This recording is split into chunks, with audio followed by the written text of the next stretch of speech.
Hi everyone, it's me, Tim. Today I want to talk about damage types. I honestly thought that I had a video on damage types. I didn't, but I sure have talked about them a lot. I recently did a video on localized damage systems.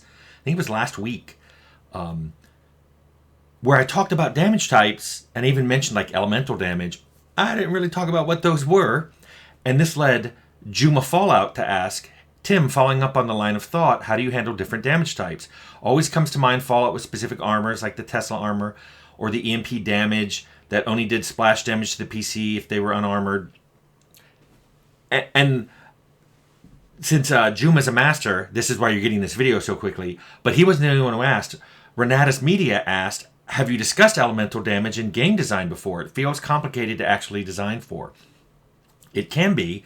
And the reason I also included Renatus Media's question is, in addition to talking about different kinds of damage types, I think I'll throw in, and there's a lot more than just elemental, and some of it will be specific to your setting, but there's also a lot of pros and cons of what you should consider very carefully before you decide to have a lot of different damage types. And again, I can't answer whether it's going to be good for you. It's going to depend on your game. And remember, your game has design goals because those are the first things you made. So let's talk about damage types. A lot of games don't have them. They're just damage is this weapon or this creature does this many hit points of damage and it comes off your HP bar. Now they may or may not have armor that either does damage resistance or damage threshold. And in my mind, that is damage resistance is a percentage that comes off the damage that comes in. So if you have a damage resistance of 10% and you take 10 hit points, you really only take 9 because 10% of 10 is 1. So 1 gets absorbed by the armor. The rest comes out of you. Maybe the armor just absorbs it, or maybe it actually damages the armor, and then you have a whole system on repair, which some players love and some players hate. Armor can also do what I call damage threshold, DT. But DT comes in two flavors. One is what I consider like DT min, and the other is DT reductive. DT min is you have to do at least this much damage to get through to the armor, but once you do, it all goes through. So if you have a DT of 5, and somebody hits you for 10 hit points, DT min says, okay, 10 is greater than 5, so you take 10. But if someone hits you for 2, it goes, 2 isn't greater than 5, you take nothing. Compare that to DT that's done in a reductive form, where in the same situation, if you get hit with 10, your DT of 5 means, okay, 10 is greater than 5, but 5 gets subtracted, so only 5 gets through. As opposed to if you get hit by 2, it's under 5, so nothing gets through. So there's a bunch of different ways you can do different things with just a basic hit points and no sets of damage types. And then I want to get into a little more. If all you're going to have is physical damage, but I'm going to talk about lots of, wildly different elemental and even other specialized damage. If all you're going to do is physical damage, that can come in different flavors too. And some games call it physical, some call it kinetic. Some that do a lot of guns call it ballistic. Basically, it just means you've been hit with something material. But there are games that break that down into different types. GURPS does this. A lot of tabletops do this. For example, GURPS does cut, crush, impale. Cutting is slicing. Crushing is, slamming into you. And then impaling is actually breaking into you. They do this because you can not only give different weapons, different things, like a sword cuts, a club crushes, and an arrow impales, but then you can have armor that has different resistances against those different types of physical damage. It's a great way of like comparing chain and plate. They're both metal, but chain is really good at preventing you from getting cut, and even pretty good at preventing you from getting impaled. But it does almost nothing against crushing because it's so flexible. Compare that to plate armor, which does well against all of those.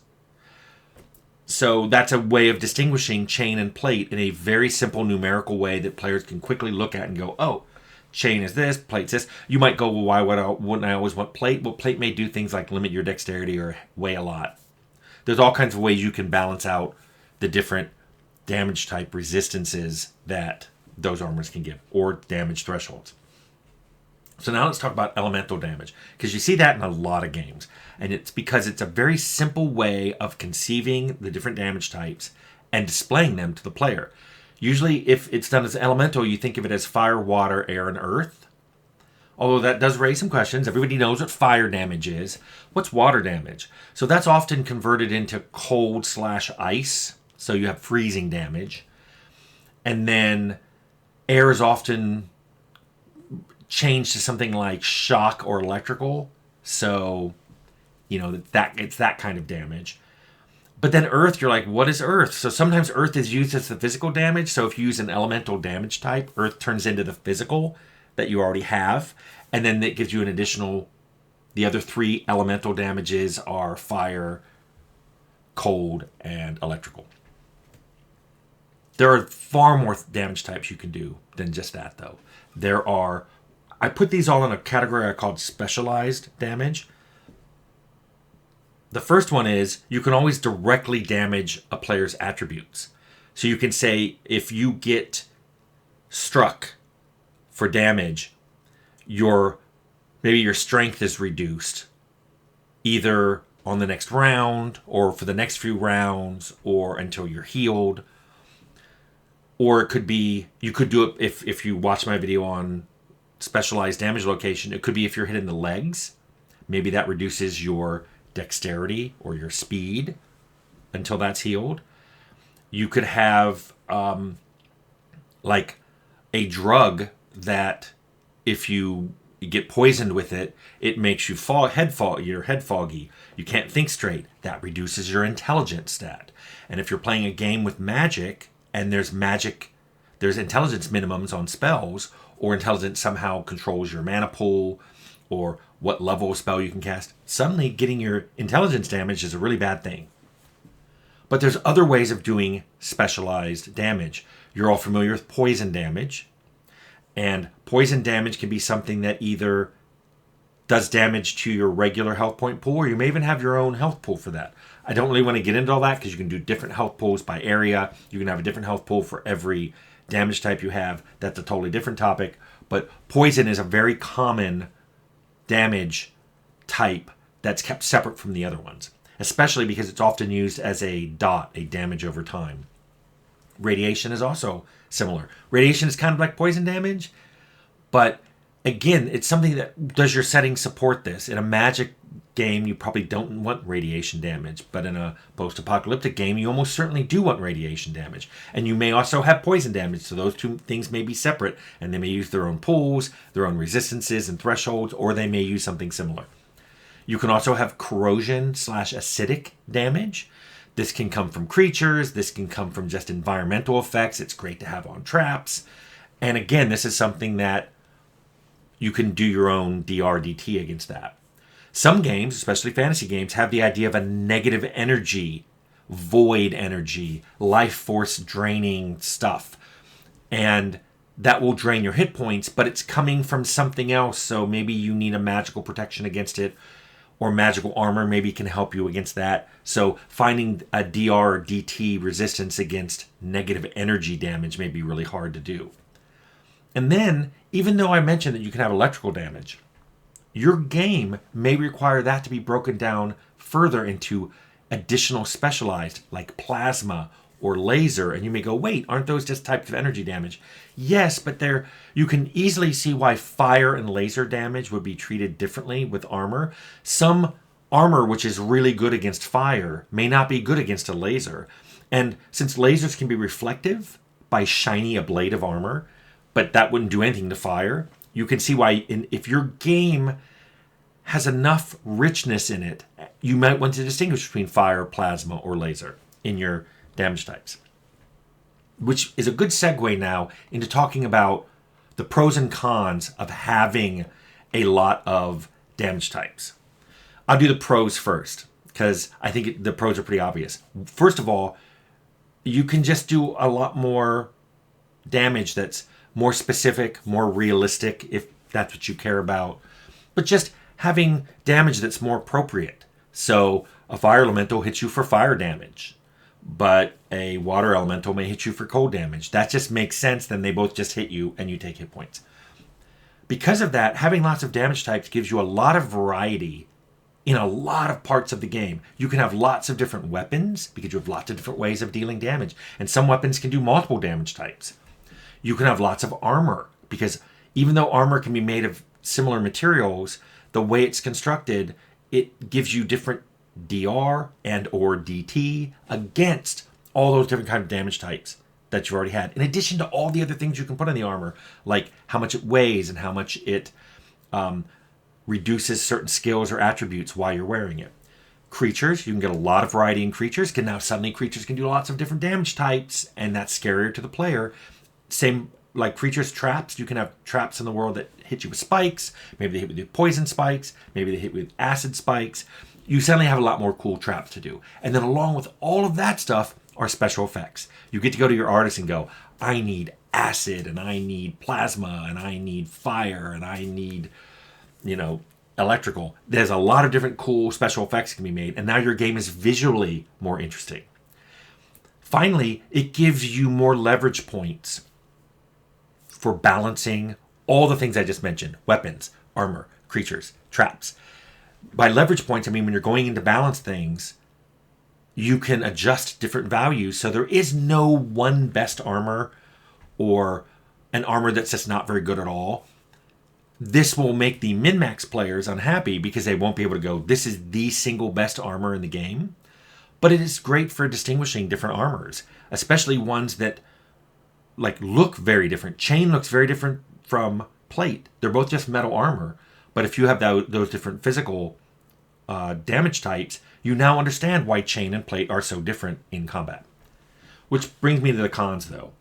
Once you introduce all those different damage types, you are introducing a lot more complexity in the rules, in your underlying system mechanics.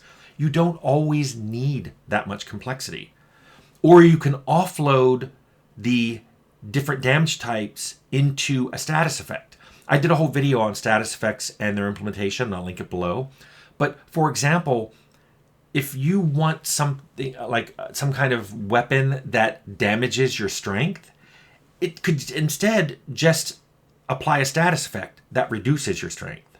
Similarly, if you don't want to have poison as its own type, you could just say this creature does poison, and when it bites you, it does some physical damage and then applies a status effect that does physical damage over time that looks like poison and is called poison as a status effect, not a damage type. Once you do all these things, the players will need to understand what is happening and how to plan for it. Once you have all these different damage types, players need to understand why a particular creature or trap hurt one of their characters a lot and another one of their characters very little, because of all the different damage types and damage resistances and damage thresholds that you may have put in your game. You also want to know, do they even want all these? Is this a complexity that your players will appreciate, or does it just make your game needlessly complicated? Bear in mind, I've always talked about how UI is hard to get done well. This is a great time to bring up how difficult it will be to make a UI to convey all of this damage type and damage resistance and damage threshold to the player. I talked about special effects indicating that something was happening to the player, but the player will almost certainly want to look at some kind of character sheet and see the different damages that are on them, to see their different damage resistance and thresholds and how they, and maybe a tooltip for how those things work so they can understand what's going to happen in combat. I have not one, but 2 videos about damage numbers. And the first one's about how to display damage numbers. So when you get hit and a number flies off of you, if you have lots of different damage pools or damage types, you may want to color or put an effect on or move those numbers in different ways to convey those types. Remember, don't just color them differently, because colorblind people like me will get unhappy. The second damage number video was just about how you might want to balance those. But I've done an entire other video on just balancing features in general. They're all linked below. When you put in all these different damage types and then all the corresponding different types of armor and creatures, you have to balance all of that. And you've made your life both easier and harder because you've given yourself more levers to turn and knobs to turn and levers to change. But you then have to do all that and make sure you don't accidentally make something worthless or the best thing in the game to have. So let me give you a quick summary of just all I said, because I realized I've been talking about damage for 15 minutes. Damage type. Lots of types give you lots of variety. That can be fun, but it gets really complicated really fast, and it affects a lot of other parts of your game, from the UI to balancing to just players understanding what's going on in your game. And if you can make it fun and easy to understand, great. If you can't, you may want to question, why are you doing this in the first place? Anyway, I hope that answered your question. Juma Fallout and Renatus Media.